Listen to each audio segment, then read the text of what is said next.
من أكثر les protocoles اللي نخدمهم في الcabinet, c'est les protocoles de sortie de blessure. En fait, quand l'athlète, il y a le chirurgien qui dit que c'est OK, tout est OK, la blessure elle est bien réparée, quand le kiné aussi fait son travail et qu'il dit que la rééducation elle est bien faite, que le joueur il est prêt à reprendre le terrain, là vient le problème psychosomatique. Et le joueur, lorsqu'il revient sur le terrain, il reste focalisé sur l'endroit où il a eu la blessure. يحس تشكيلة, c'est le mot qu'eux ils emploient.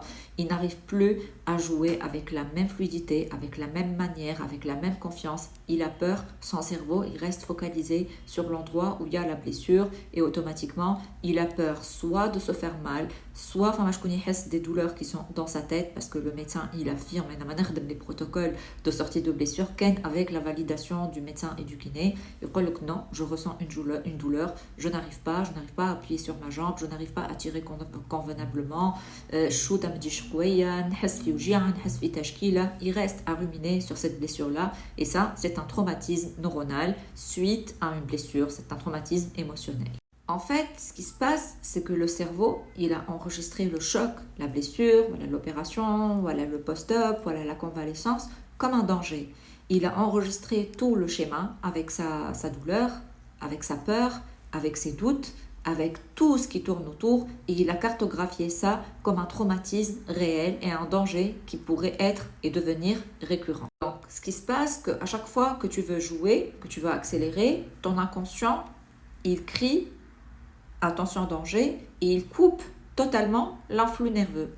Tu perds tes moyens et là, tu ne joues plus contre l'adversaire, mais tu joues contre toi-même, contre tes peurs, contre tes blocages et contre tes douleurs psychosomatiques. Pire, et plus tu essaies de te tqawa, plus tu n'y arrives plus parce que plus tu portes ton attention sur le passé, sur la blessure, sur la peur, sur la douleur, sur la blessure que ça se renouvelle encore, plus tu te bloques encore parce que tu portes ton attention sur le danger. En fait, tu amplifies l'image du danger.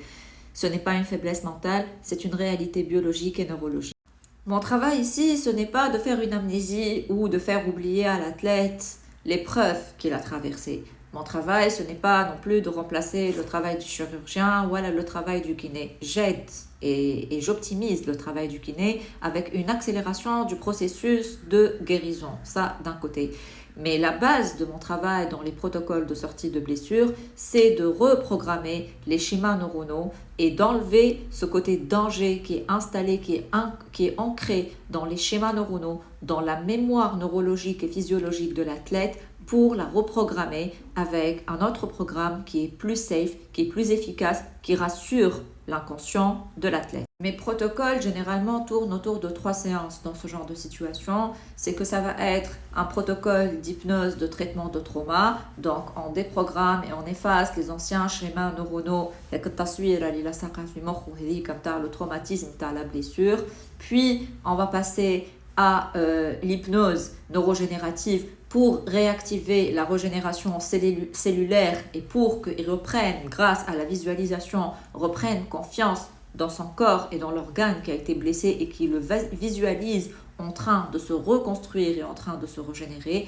Puis, on boucle par la visualisation créatrice qui est le conditionnement mental où on envoie l'athlète dans le futur, où il se voit, il se visualise, il sent, il active tous ses sens pour se voir totalement efficace et hors danger dans ses prochains matchs. C'est ça en fait. Le protocole de sortie de blessure, il se déroule sur 3 à 4 séances en fonction de l'athlète. Mais généralement, on doit passer par ces 3 protocoles de base pour déprogrammer et reprogrammer les schémas neuronaux, l'inconscient, enlever ce traumatisme émotionnel qui est associé à la blessure.